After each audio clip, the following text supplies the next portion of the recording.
MPH. Ya, untuk Dr. Enda Lukitosari saat ini merupakan Ketua Tim Kerja HIV PIMS Hepatitis dan BSP di Kementerian Kesehatan RI, dan beliau tentunya juga memiliki sekian banyak pengalaman kerja. Di antaranya sebelumnya beliau sempat menjadi anggota tim kerja TBC, kemudian menjadi subkoordinator dalam Direktorat P2PML, dan juga masih ada pengalaman-pengalaman lainnya. Dan tentunya saat ini Dr. Endang sudah hadir, dan mungkin tanpa berlama-lama lagi saya akan mempersilahkan Dr. Endang untuk menyampaikan paparan. Silakan, Dok.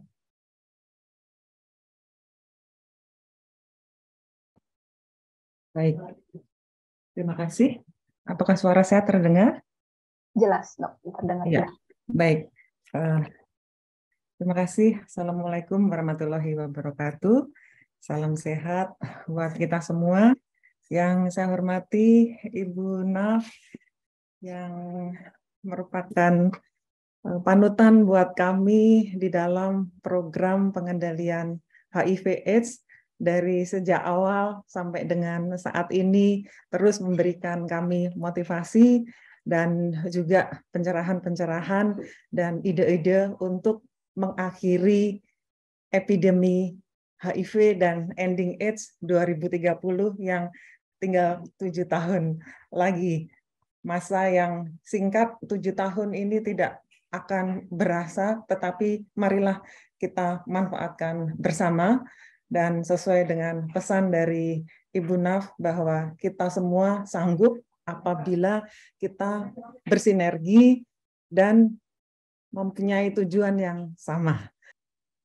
Ya, langsung saja bahwa memang pemerintah dalam hal ini berupaya untuk membenahi sistem kesehatan yang ada supaya setiap penyakit baik menular maupun tidak menular didukung oleh sistem kesehatan yang baik, yang solid, sehingga semua bisa berjalan dengan lancar.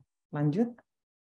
Nah, saya rasa kalau kita melihat tadi yang diceritakan oleh Ibu Naf bahwa penyakit HIV tentunya mempunyai fase-fase di mana fase akut, fase kronis yang mempunyai dampak secara keseluruhan, baik dampak medis, dampak sosial, dan dampak-dampak non-medis lainnya. Nah, tentunya kita perlu mempertimbangkan setiap fase yang dialami oleh ODIF ini, ketika kapanpun mereka membutuhkan pelayanan kesehatan yang ada harus siap.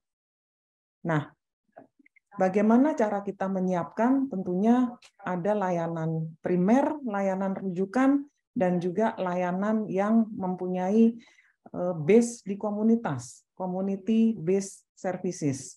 Lanjut. Nah, tentunya pengendalian HIV/AIDS perlu diselaraskan juga dengan karakteristik dari penyakitnya. Lanjut. Di mana memang memerlukan unsur kesehatan, non-kesehatan, juga memerlukan unsur dan peran dari komunitas. Di dalam SDG sudah disebutkan bahwa mengakhiri epidemi AIDS, TBC, malaria 2030 harus dicapai. Semua komponen 95 harus mengarah kepada mengakhiri epidemi AIDS by 2030. Lanjut. Ya, saya rasa tadi juga sudah disampaikan oleh Ibu Naf bahwa kita perlu membuka layanan untuk testing, pengobatan, dan pemeriksaan viral load yang berpihak kepada pasien, yang ramah, terjangkau, dan juga tidak membeda-bedakan, dan juga bisa diakses dimanapun dan kapanpun. Lanjut. Nah, yang menjadi tantangan tentunya apakah sistem kesehatan di Indonesia yang demikian luasnya, beragamnya, mampu menjawab tantangan menuju 959595. Lanjut.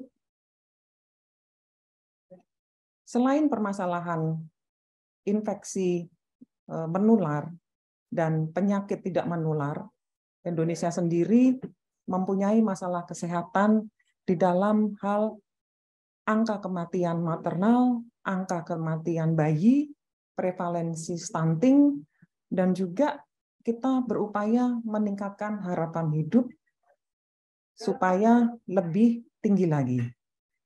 Di samping itu kasus-kasus penyakit yang lain, tuberkulosis, PTM, penyakit tidak menular, kemudian perokok baik aktif maupun pasif, Indonesia juaranya. Lanjut. Itu semua tantangan yang harus kita pikir kalau kita ingin menghentikan epidemi HIV, tidak mungkin memisahkan dari komponen-komponen kesehatan yang lain. Lanjut. Saya rasa ada beberapa tantangan utama di dalam layanan kesehatan yang ada di Indonesia terkait dengan SDM yang tidak merata, yang ada sebagian besar di beberapa daerah tidak memadai, baik kuantitas dan kualitas juga perlu ditingkatkan. Kemudian tantangan kedua adalah rendahnya kualitas pelayanan, di mana akreditasi layanan belum dilakukan oleh seluruh atau 100% layanan primer maupun layanan rujukan. Masih banyak yang perlu dilakukan peningkatan menuju kualitas yang prima. Tantangan ketiga adalah obat dan alat kesehatan yang belum mencukupi. Dan yang keempat adalah anggaran untuk layanan primer juga dirasa belum memadai. Lanjut.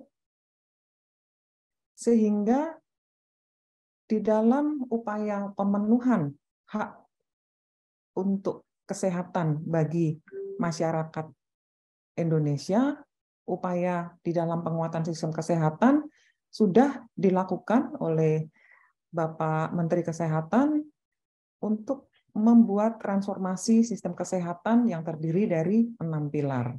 Lanjut. Nah, saya rasa pandemi COVID membuat kita berpikir bahwa kesehatan lebih dari segalanya.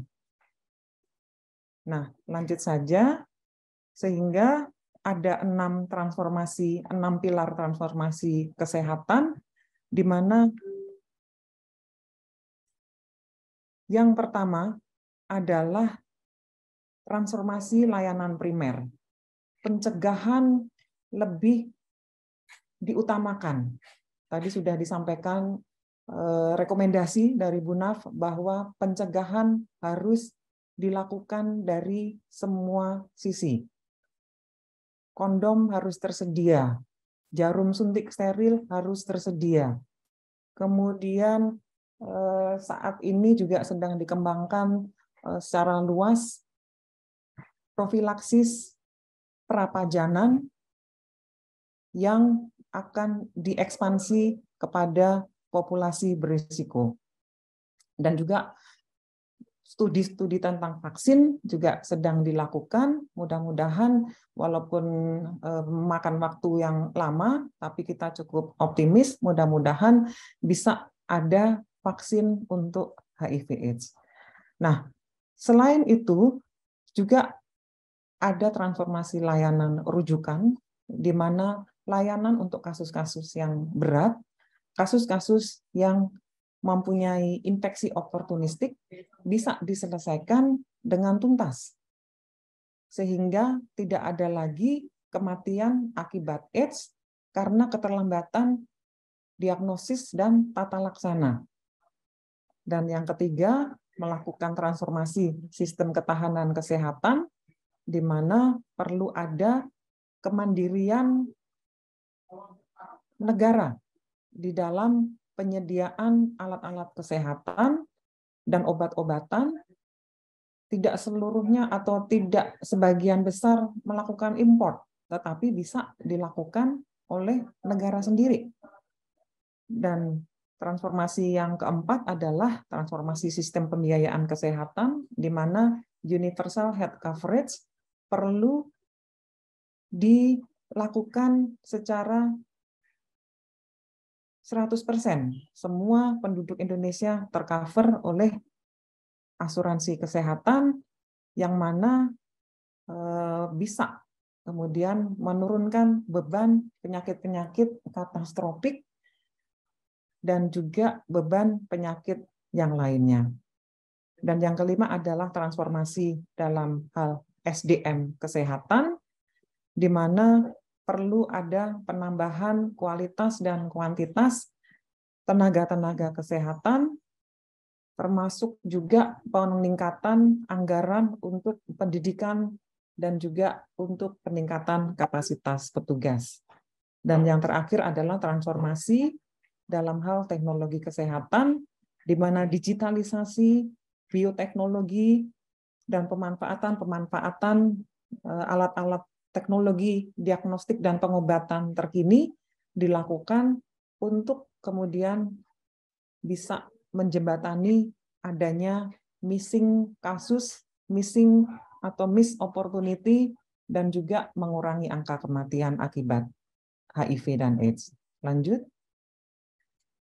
Nah, saya rasa tadi sudah diberikan rekomendasi yang komprehensif oleh Ibu Naf bahwa peran lintas kementerian, lembaga, dan komunitas perlu dilakukan secara terus-menerus dan sinergi. Lanjut.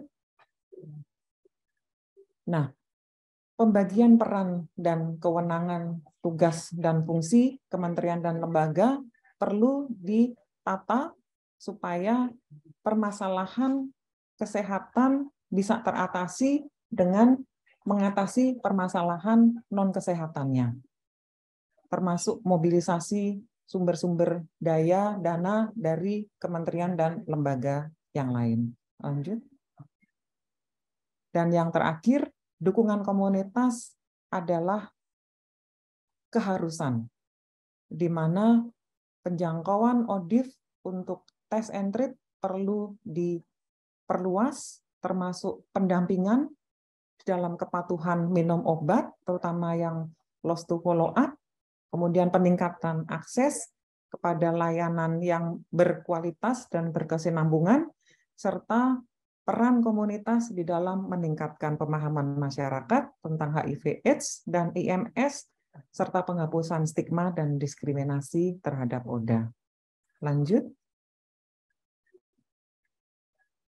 Ya, saya rasa itu yang bisa kami bagikan. Kita bergandengan tangan untuk mengatasi dan mengakhiri Ending AIDS 2030. Terima kasih. Saya kembalikan kepada moderator.